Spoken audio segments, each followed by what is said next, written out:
السلام علیکم ورحمۃ اللہ وبرکاتہ۔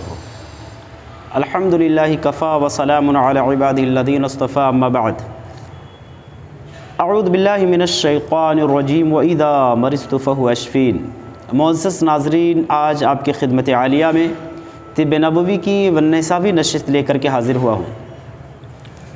موضوع ہے دماغی جریان خون، یعنی دماغ کے رگوں میں سے کوئی رگ جب پھٹ جاتا ہے نا، دماغی رگوں میں سے، دماغی نسوں میں سے کوئی نس پھٹ جائے، کوئی رگ پھٹ جائے، تو ایسی کنڈیشن میں ہمیں کیا کرنا چاہیے؟ اور جب کوئی نس پھٹتا تو اس کا ایفیکٹ کیا ہوتا، اس کا نقصان کیا ہوتا ہے؟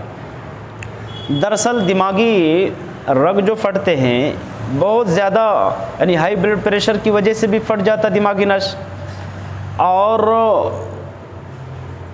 پرانا ملیریا ہے اس سے بھی دماغی نس جو ہے، دماغی رگ پھٹتا ہے۔ ٹائیفائڈ کی وجہ سے بھی دماغی نس پھٹ جاتا ہے۔ اب جب دماغ میں کوئی رگ پھٹ گیا، کوئی رگ ٹوٹ گیا، تو ظاہر سی بات ہے کہ خون شروع ہو جائے گا۔ اب جب خون شروع ہوگا تو وہ کہیں نہ کہیں جا کر کے دماغ میں جمے گا، اور جمے گا تو وہ ایک گانٹھ بنے گا۔ اگر خون جم گیا دماغ میں تو گانٹھ بن گیا، تو اس کا علاج تو آپ 18ویں نشست میں دیکھ سکتے ہیں کہ ہندی لوہبان کا استعمال کریں، اس کا دھونی لیں۔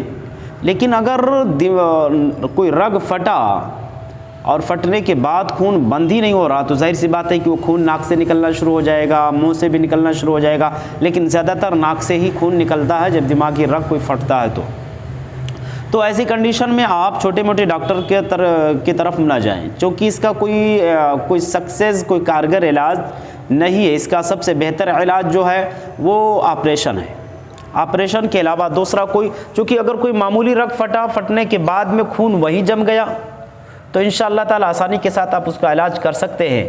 لیکن اگر خون رکا نہیں، وہاں جمع نہیں، بلکہ کنٹینیو وہ بہتا رہا، اس کی جریان شروع رہی، تو ایسے حالت میں آپ چھوٹے موٹے ڈاکٹروں کا رخ نہ کریں، بلکہ سیدھا بڑے ہاسپٹل کا رخ کریں، یا ایسی جگہوں کا، ایسے ہاسپٹل کی طرف جائیں جہاں پر آپریشن آسانی کے ساتھ ہو سکے۔ اور سب سے مین چیز، اللہ رب العالمین پر توکل ضروری ہے، اللہ پر بھروسہ۔ بیماری کتنوں بڑی ہو، بیماری کتنوں خطرناک ہو، بڑی سے بڑی بیماری ہو، لیکن اس بیماری میں ہمیں ڈرنا نہیں چاہیے، گھبرانا نہیں چاہیے۔ آپ جانتے ہیں کہ ہمارے پرکھوں کی کہاوت ہے، جو ڈرا وہ مرا، اور جو اللہ رب العالمین کی ذات پر بھروسہ رکھتا ہے، یقین رکھتا ہے کہ شفا اللہ ہی دے گا، تو انشاءاللہ العظیم رب العالمین اس بندے کو پریشان نہیں ہونے دیتا ہے، پریشانی سے بچاتا ہے۔ چونکہ ایک بہترین شعر ہے، یہ مت کہو خدا سے میری مشکلیں بڑی ہیں، اور ان مشکلوں سے کہہ دو میرا خدا بڑا ہے۔ یعنی مشکلوں کا دور کرنے والا، بیماریوں کو شفا دینے والا، بیماریوں کا ختم کرنے والا، پریشانیوں کو ختم کرنے والا اللہ جو ہے وہ سب سے بڑا ہے۔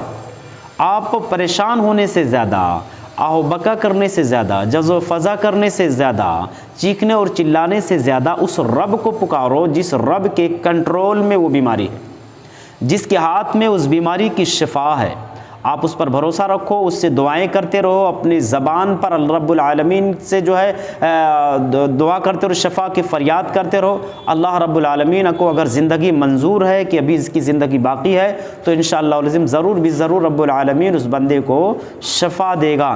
لیکن جب دماغ پھٹ جائے، نس پھٹ جائے، تو میں نے بتا دیا کہ اس کا کوئی کارگر علاج نہیں آپریشن کے علاوہ، الا یہ کہ رب العالمین اس کو بچانا چاہے، رب العالمین اس کی حفاظت کرنا چاہے۔ اور اگر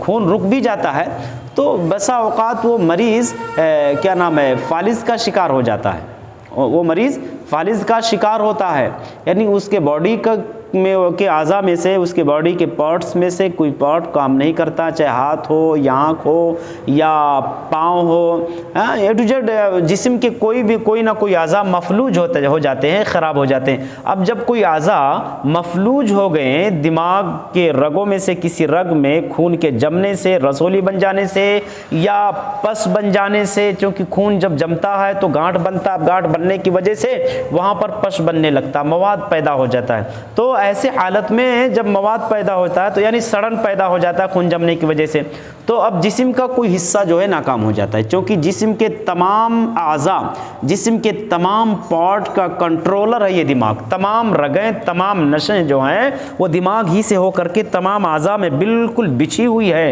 اب جب اسی میں سے کوئی رگ اگر خراب ہو جائے، کوئی رگ بیکار ہو جائے، تو اس رگ کا جو پارٹ ہے، وہ رگ جس پارٹ سے جڑا ہوا ہے وہ پارٹ بھی خراب ہو جاتا ہے۔ تو ایسے حالت میں ہمیں بالکل بھی گھبرانے کی ضرورت نہیں ہے۔ اس سے پہلے جو فالج کے نشست میں، فالج والے موضوع میں جو میں نے علاج بتایا، آپ وہاں جا کر کے سن سکتے ہیں اور اچھے طریقے سے اس کا علاج کر سکتے ہیں۔